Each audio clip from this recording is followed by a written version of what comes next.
தூத்துக்குடி மாவட்டம் ஸ்ரீவைகுண்டம் சட்டமன்ற உறுப்பினராக அன்னை சரவணன் என்பவர் உள்ளார். இந்த நிலையில் இன்று அவர் 50 கோடி ரூபாய் பணம் இந்த குதிரை பேரம் நடந்ததாக செய்தியாளர்களை சந்தித்து பேட்டி அளித்திருந்தார்.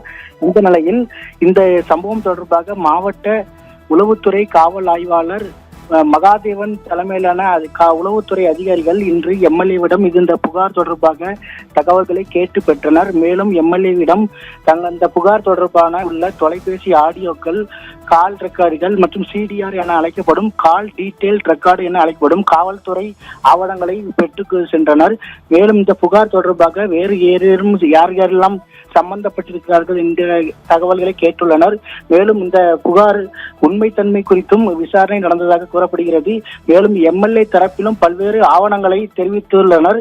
இந்த சம்பவம் தொடர்பாக உளவுத்துறை அதிகாரிகள் சுமார் 1 மணி நேரத்திற்கு மேலாக அங்கு விசாரணை நடத்தினர்.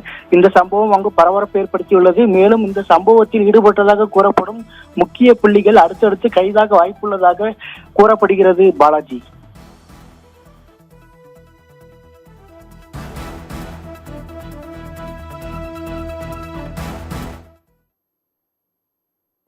நம்ம நட்பு ரீதியா பேசிக்கிடுவோம். Right brother. என்ன சார் இங்க பாருங்க, என்ன அடுத்து யாருனாலும் நான் இப்போ நேரடியான ஆளு, சரியா?